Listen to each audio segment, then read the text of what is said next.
Thank you so much. I see there are a couple of you here, and I'm so happy that you've decided to join me for my weekly check in.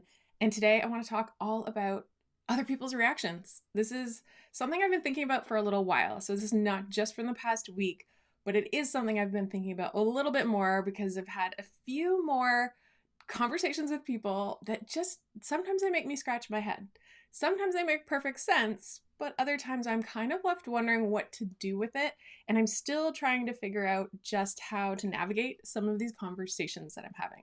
Now I realize I am being vague right now, so I'll give some explanation. Now, if we have not met yet, my name is Kat, and Ditching Diets and Diet is all about my personal journey to stop fighting my body and start trusting it instead. And that means quitting dyeing my hair and also giving up dieting so that I'm not controlled by these external food rules. Now, when it comes to reactions, I'm going to talk about both because people have a reaction to both. But I usually on these Friday updates, I like to divide my update into the good, the bad, and the ugly and kind of share what's going well for me and what's maybe not so great. But I'm going to pivot this week because I'm talking about other people's reactions. I actually think it's really important to, I don't know, not categorize their reactions because their reactions are their own.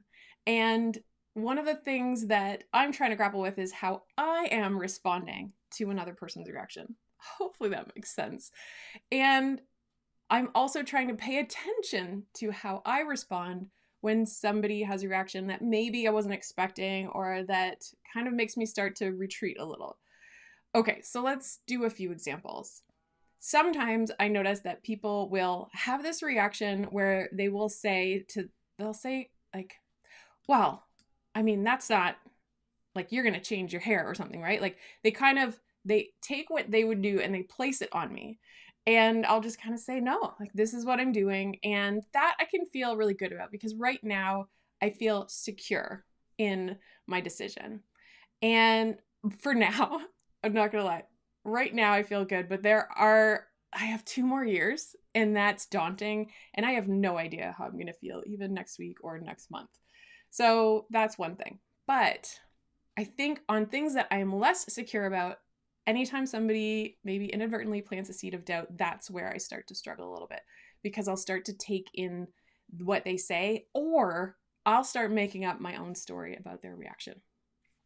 So let me share.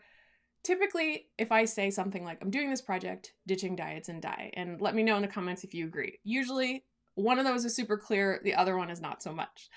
But when I say ditching diets and diet, people are like, oh, yeah, ditching diet. I get that. Ditching diets. I don't like, tell me more about that. And to me, that seems fair because it's not necessarily completely clear about what I mean when I say I am ditching diets. So that is one area where I get it. And then I'll start to try and explain it. But that's where I find people's reactions start to get a little bit unexpected. For example, I will talk about how I don't want to have these external food rules, that I don't want to have to rely on a program or a diet as a way of deciding what I'm going to eat, and that having that restriction feels like it is a fight that I'm having as a way to maintain a certain weight or standard or etc. And people will kind of say, oh, yeah. And I'll give an example of the freedom that I've experienced with being able to say, keep snacks in my house. And they're not gone right away because I realize that they are not forbidden, that they're not a one time thing and then they're gone. I don't have that urgency that maybe I felt before. And people will respond and say, oh, that's really great. Yeah. They might tell me how they can't keep snacks in the house. And I get that because that's exactly where I was. But the strange thing to me is that then usually, or not usually, but in multiple cases, people have started telling me all about their current diet and all about their food rules. And I think, am I I don't know if me telling you that I'm not dieting and I don't want rules feels like a window to start telling me all the reasons why you have these rules. And so it's just a head scratcher for me. I don't know if this makes sense enough. So yeah. Oh, that's interesting. Dr. Elo, you said dye is clear enough. What else would you dye? But diets is clearer. So maybe I'm wrong.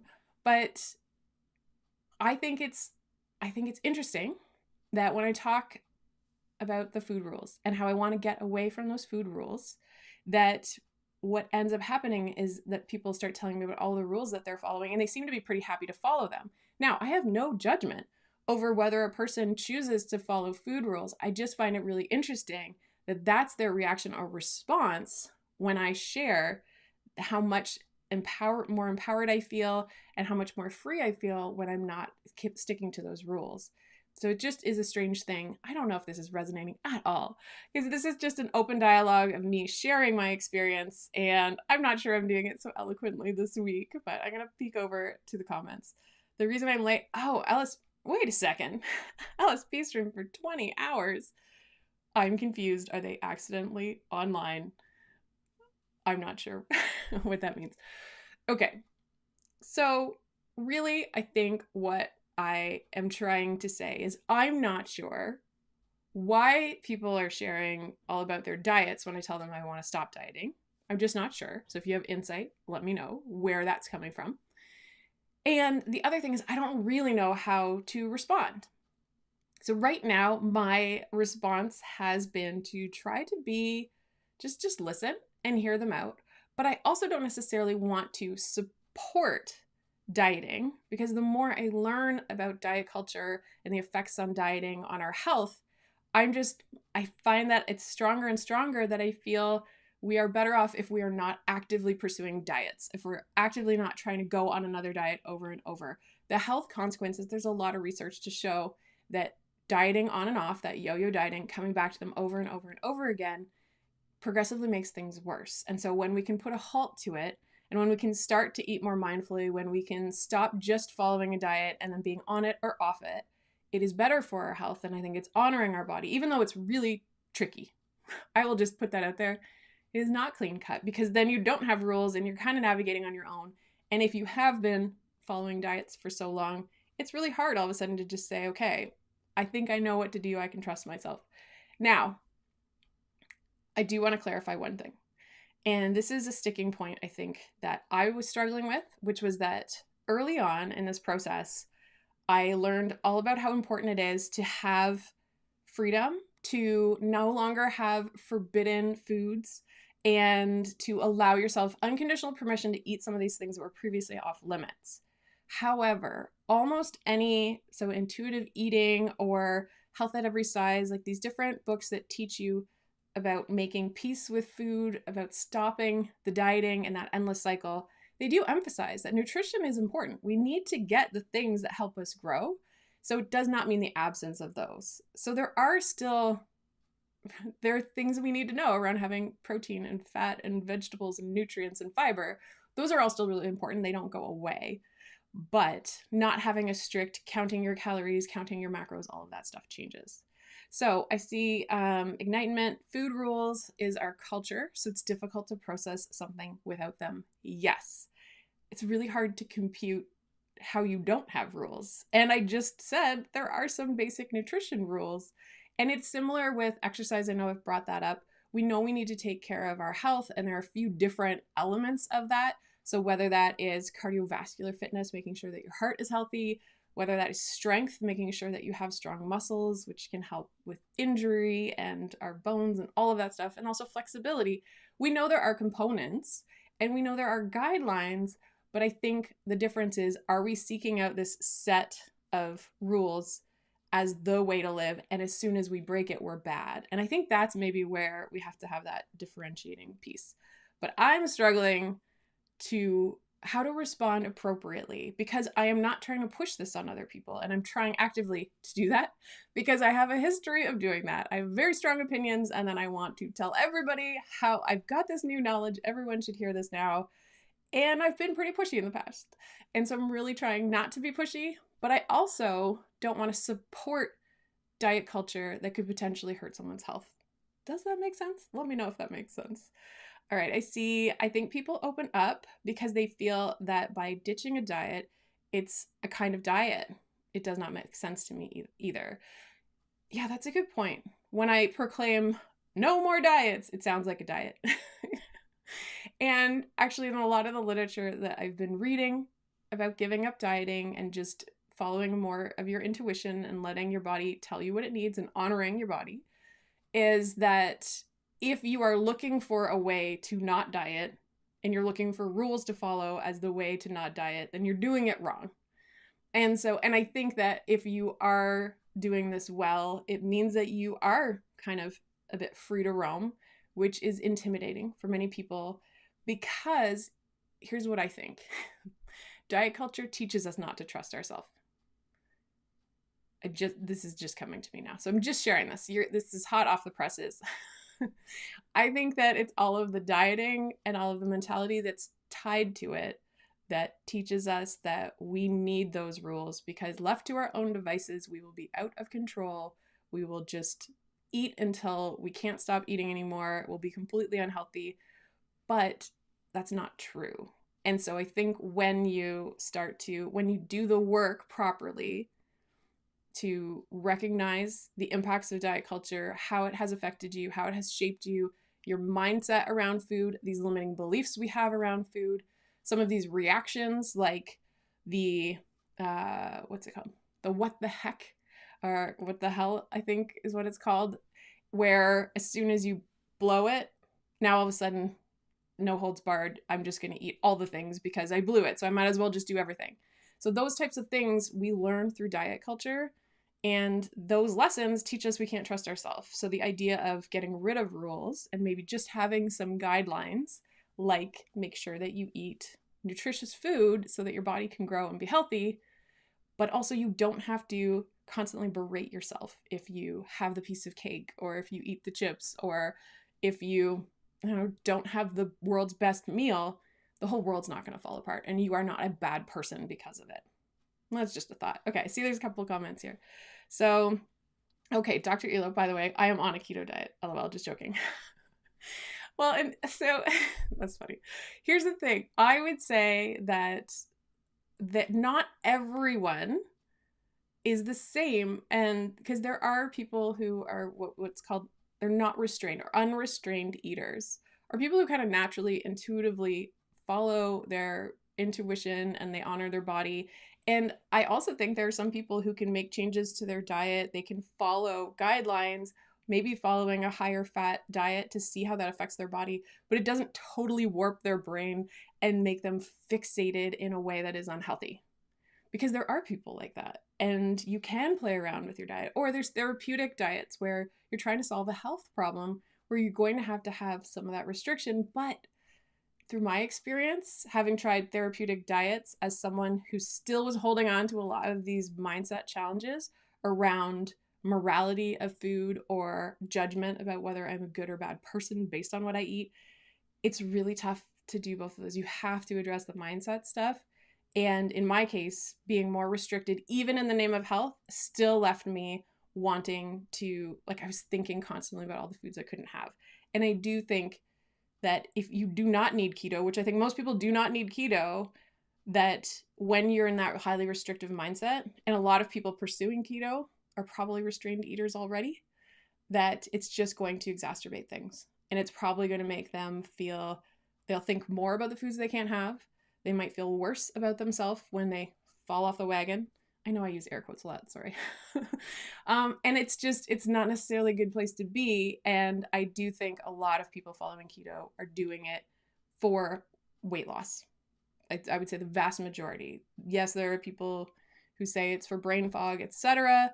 I'm not going to go down that road, but I think a lot of people drawn to it are restrained eaters who love the idea of a ketogenic diet that helps them drop weight. I understand the science behind it, but I have a feeling that if you don't do the work of the mindset stuff around there, it's just going to be like any other diet, and you eventually come off of it, and then you'll feel bad about yourself, and then possibly your health will get worse. All right. I see here, maybe you can approach it like, I found for myself having restrictions makes it worse. What's it like for you? That's what works for me now. Keep it with open questions. Thank you, Tina. I think that's a really wonderful way to address the conversations when I don't necessarily want to support it. So I don't have to say good or bad, or there's no judgment coming from my end, but having those open questions is definitely an opportunity for me to maybe understand it a little bit more too, of what's going on with, why a person is sharing that. And Also, yeah, 100% distrust in ourselves. Exactly. So that diet culture tells us we can't trust ourselves. And also a comment here. I'm curious what you think about To Be Mindset. It's hosted by Beachbody.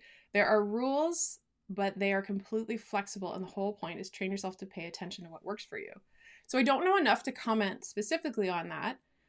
I would say if the point is to train yourself to pay more attention and to learn more about yourself and to observe yourself, that's always a healthy direction to be putting people in. And I think, as I don't know enough about it really, but if there's a place to help guide people to have these micro lessons to trust yourself a little bit more every time, then that's a good direction to be going. If there's grace involved, that would be what I would be looking for. Is there room for grace and compassion and being kind to yourself while you're going through this process? Because this is hard. It's hard to learn to trust yourself. And sometimes when you fall off the rails, now, especially if you're going from a restricted diet, if you start being more liberal with your diet, if you start to loosen the reins a little more, you might see a change. There are people genetically, like myself, who seem to be more sensitive to certain foods, like carbohydrates. And so you'll notice a fluctuation, and we have been trained to get mad at ourselves when our body shifts, or if we gain weight, or if suddenly our pants don't fit, or we're bloated, or whatever. And so then we can start to berate ourselves. So I think there has to be space for being compassionate with yourself and knowing that this is all part of the process, and that the more you work on trusting yourself, the more your body will get to its set point where it is happy and it will tell you exactly what it needs and what it doesn't need. For example, yesterday I was eating a hamburger and my body just said, don't finish this. It was very strong too, because it was a good hamburger. And I didn't finish it. I took a few extra bites and then was like, no, I'm getting a very strong message right now. Just don't finish this burger. So I didn't. And it was a way of me saying, my body is sending this strong message. I don't like the idea of wasting some food. That I don't like that. But I think we've also been trained, you're supposed to finish your plate, la la la. But also my body was strongly sending message. And I was not hungry for the rest of the night. And that's not typical for me. But I'm starting to notice those things. So to go back to that, if there's a program that is encouraging people to really pay attention to what their body is trying to say to them, then I think that's a great thing. And Dr. Ela, that is so true. I do keto, but in reality, I just avoid stuff that makes me feel bad. Gluten kills me. So that's an example of observation. Like, there are people for whom gluten is not a good fit. It might make their skin really itchy. It might make them lethargic, like all that stuff. And so I think when you notice that, then that's a really good thing. But I would also say there are people for whom it feels so restrictive to suddenly not have it. They need to do that work on the mindset. And it may mean having it a few times, reminding themselves that it's really not great. And then it is more of a conscious choice. And it's to say, actually, this is a way for me to show love to my body, is to stay away from things that really don't feel good, knowing that technically it's an option. It's not forbidden, but I'm choosing it. But I think as soon as we say, like, I'm bad if I pursue that or eat that food, or there's something wrong with me if I choose it, then that's where I think we have to do a lot of work to unpack this. And Tina's saying, let's chat about the To Be mindset later. I want to give you the deets. It's the only one I really love, but could be fooling myself and want to justify restrictive eating.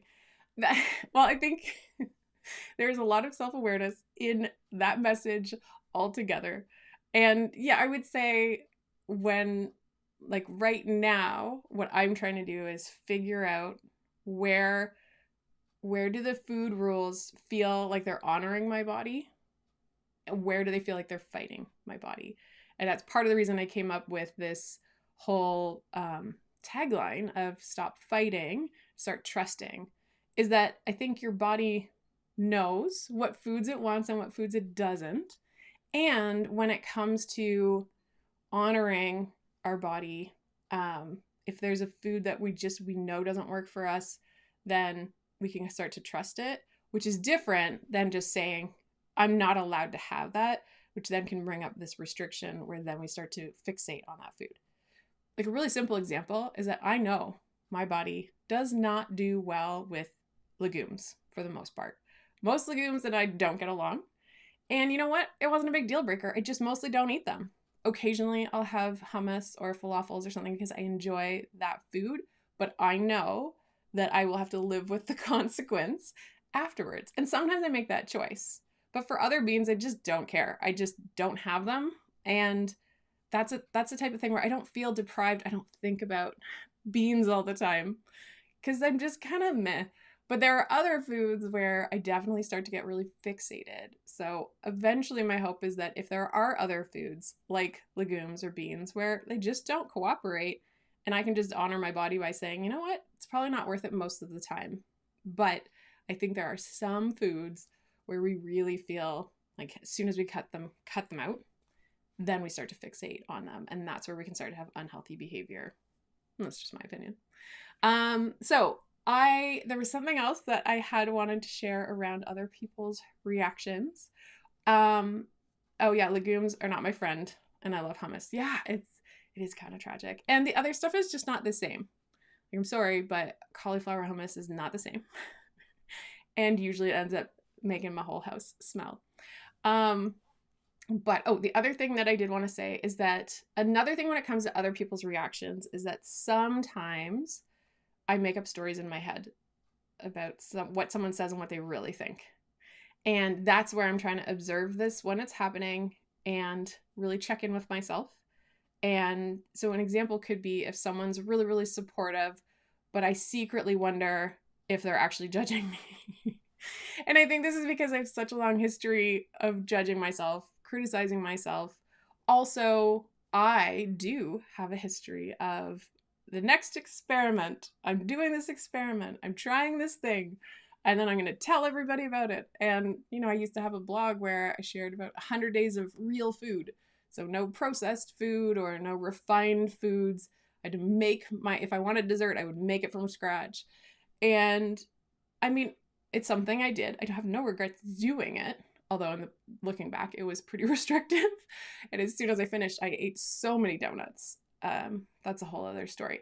But I have this propensity for being drawn to doing an experiment on myself and telling other people about it. And so it kind of becomes this like, oh, there she goes again with her next thing. And I did have a conversation recently with a friend who kind of giggled when I shared about this project because it just sounds like just another project and let's see how long this lasts. And while I don't know how long the Ditching Diets and Die channel will last, I'm guessing 2 more years, we'll see, is that my intention here genuinely is I've done a lot of work on myself and my intention is that the Ditching Diets is for life. The more I learn, the more I feel connected to the purpose behind it. And the more I think it is honoring my health and honoring my body in the best way possible is by not going on a diet and not trying to actively manipulate the size of my body based on food rules and to get to a place where my body is at its set point where it feels happy and where it feels healthy. And that is my intention. And so I get why a person might be hesitant to kind of cheer me on if they've just seen me do this over and over and over again. And I don't blame them. But sometimes I think I make it up in my own head and tell myself a story about how they see me because of this history, because I am self-conscious of it. And I think that's another thing about other people's reactions. So first of all, other people's reactions are about them more than they are about you. But then the other thing about other people's reactions is we usually get activated or like bothered by the ones where we agree with what they say or with what we think is underneath. And that's what happens where if they strike a nerve, we'll start to stew on it. And that's what I'm trying to pay attention to when it comes to other people's reactions. All right, just gonna check here. That's really what I wanted to share today. Those are my key updates around what I am doing to pay attention to what other people say. I am trying to be respectful of other people's opinions. I'm also trying to understand where they are coming from. And I'm mostly trying to pay attention to how I respond to other people's reactions and what that is saying about me as I continue this pursuit for a lifelong journey to trust my body. All right. Thanks so much for those of you who joined me. And If you're watching on the replay, leave a comment. Is there anything that stuck out to you or that really landed, or questions that you might have? I would love to hear from you. If you haven't already, please subscribe and like this video. I will talk to you later.